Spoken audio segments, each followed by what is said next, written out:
si King Ahab, na kung saan nakipag-asawa siya sa hindi nila kalahi.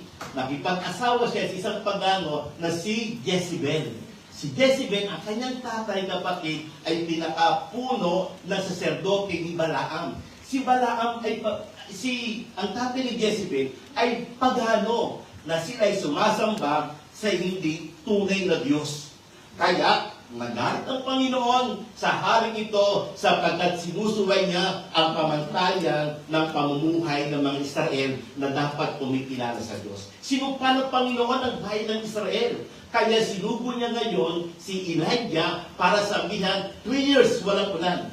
3 years walang ambon. 3 years walang tubig na magagaling sa langit. Ni hamog ay wala din. Alam niyo po ba, hindi lang naman din si Haring Ahab ang apektado. Pati rin si Elijah na lingkod ng Diyos ay apektado. Bakit? Saan ba siya nakatira? Sa Israel, sa Jerusalem. And then, anong ginawa ng Panginoon? Huwag ka manatili dyan. Pumunta ka ng Tarik. Doon, merong isang balon na may tubig na hindi apektado ng pagsusumpa. Kaya naman, ang lingkod ng Diyos, siyempre, ginagamit ang Panginoon. Nagpunta roon. At doon, kapatid, nanirahan siya na maraming taon na kung saan ay hinihintay ang muling pagpapahayag ng Diyos sa bayan ng Israel.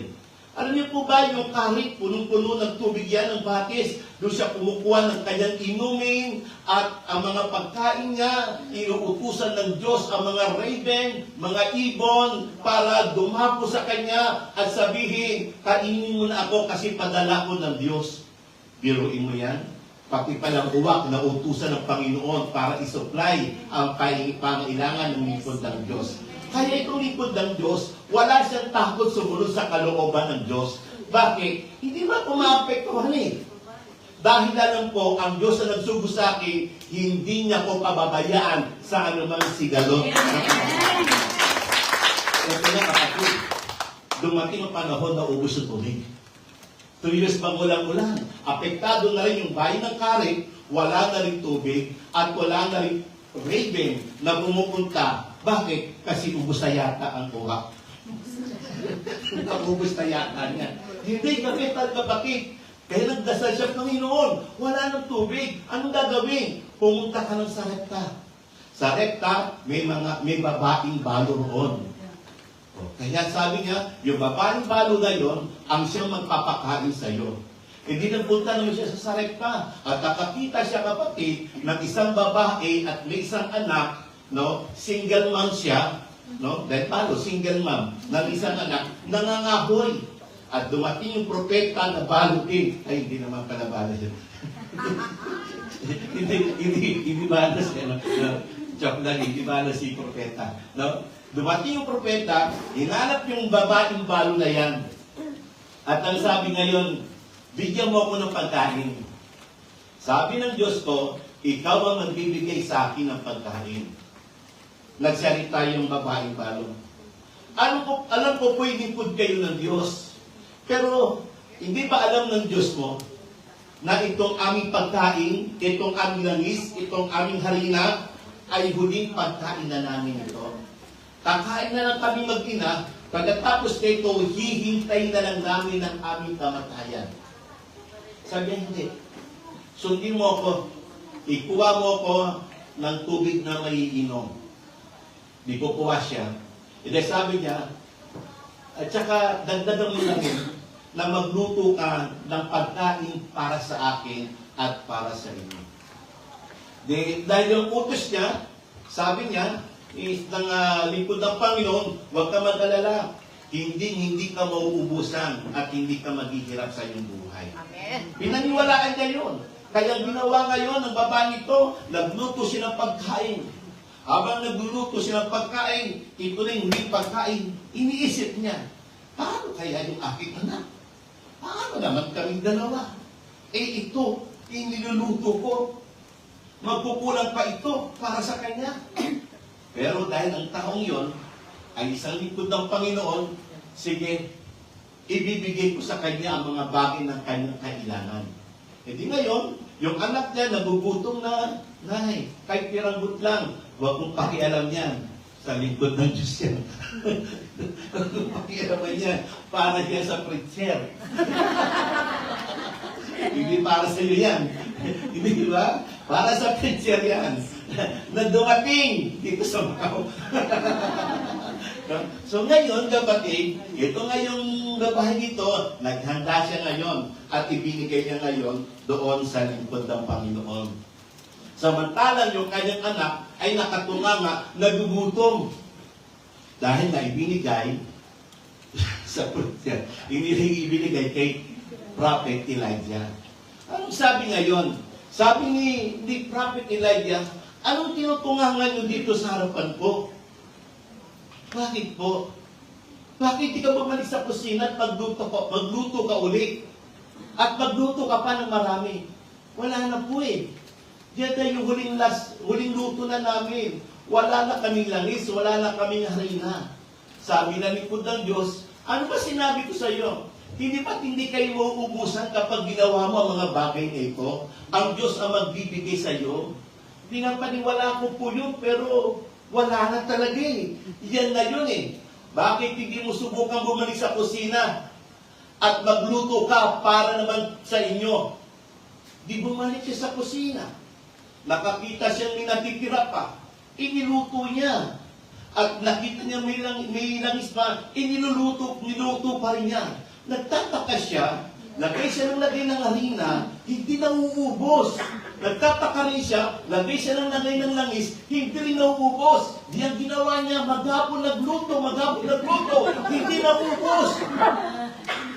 Nagtataka ngayon yung babaeng balo. Ano nangyayari? Bakit hindi maubos-ubos? Hanggang sa mapagod na lang siya sa kakaluto. Ngayon, yung kanilang last meal, hindi naging last meal, naging eat all you can. Naging eat all you can. Kaya laking gulat ng babae ito.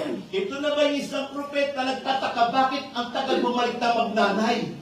Yung pala, maghapon na nagluto. Hanggang gabi, napagod na lang yung kamay sa kakahimas ng harina, sa kakalagay ng langis, napagod na lang at huminto. At ang huminto na rin yung langis, naubos na. Huminto na rin yung harina nang naubos na. Kaya anong ibig sabihin? Gusto niyo ba ng pagpapala? Huwag kayong huminto sa pagdalo sa gawain ni Konsalan. Kaya humihinto ang pagpapala, humihinto ka rin eh. Hindi ba? Kaya nawawala yung pagpapala mo, nawawala ka rin eh. Iniwan mo yung langis. Iniwan mo yung harina. Pero na bumalik ka, siksik-liglig at umakapag. Kay Kristo. Ngayon, ano po ba ang ibig sabihin ng kwentong ito sa ating buhay? Ang ating pinag-aaralan, ng ating pinagdinilayang kapatid ko kay Kristo, ang kasapatan ng Diyos. Ang kasapatan ng Diyos sa panahon ng ating mga kakulangan. Kapag dumating sa ating ang mga kakulangan, isipin natin ang Panginoon ay hindi sinungaling. Amen. Alam niyo po ba kung bakit tayo pinanghinaan ng loob? Kasi pinakikinggan natin yung wala eh. Wala kang pera, yun ang pinakikinggan mo. Wala kang pera, yun ang pinaniniwalaan mo. E di patuloy kang mawawala. Diba? Hindi maganda ang buhay, yun ang nakikita mo. Kaya malungkot ka. Di ba? Kapag hindi magandang buhay, huwag kang malungkot. Masaya ka. Sister, bakit masaya ka? Parang na po sa saya, wala akong trabaho ngayon. Ang sarap ng buhay. Di ba? Kapatid ko kay Kristo, yung mga ang iniisip ko kasi, paano na yung mga anak mo sa Pilipinas? Diyos ko naman, ang tatanda ng mga yun. Ang namamatay sila sa gutom. Bubuhayin sila ng Diyos. Amen! Hindi ba? Bubuhayin sila ng Diyos.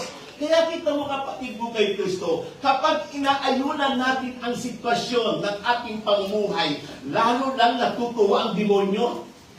O ano, magpe-request ka pa ba? Wala naman nangyayari. Ano, magdadala ka pa ng 2 tubig? Magdadala ka pa ba ng sandwich? Sinala kayo sandwich? Hindi ba? Kung minsan, hindi na natin in-exercise yung faith natin.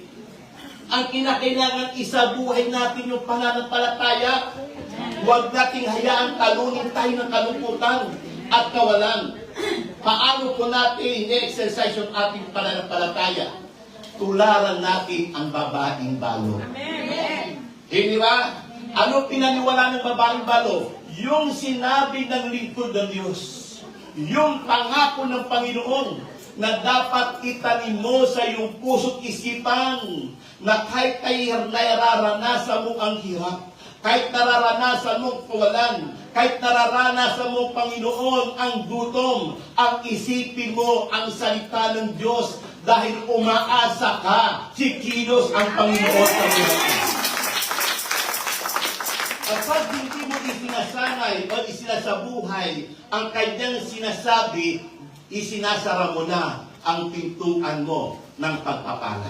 Amen. Diba? Kaya, kung nais natin maranasan ito, dapat laging bukas.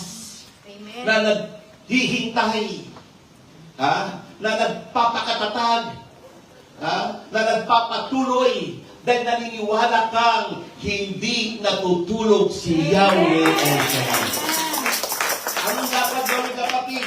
Una, ng isang bagay na ginawa ng babaeng balo at ng isang propeta na kahit siya'y apektado ng crisis ng bayan ng Jerusalem dahil sa pagkalipod ni Haring Ahab doon, kapatid, sa kalooban ng Diyos. Una, kapatid ko kay Kristo, katotohanan na dapat natin ilagay sa ating isipan at pananampalataya ang Diyos ang pagmumulan ng ating mga pangailangan. Amen. Ang Diyos, God is the source, not man.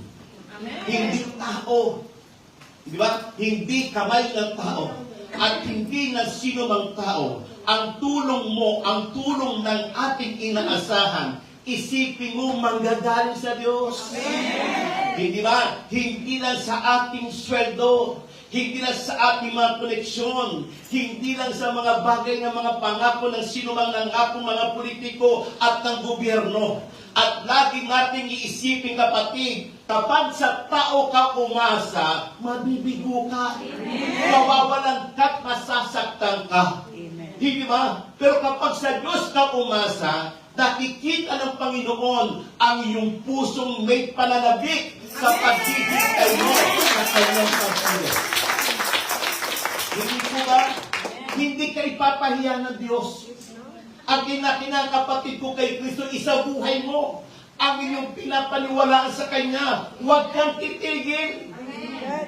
Kapag tumigil ka dahil na-discourage ka, kapag tumigil ka dahil hindi mo na gusto ng katabi mo, tumigil ka dahil nainis ka sa likuran mo, tumigil ka dahil may mga bagay kang di mo gusto sa buhay mo, sa mga nakikita at narinig mo, ikaw ang talo. Amen. Dahil ang pagpakito mo, hindi dahil sa katabi mo, kundi kay Yahweh El Shaddai.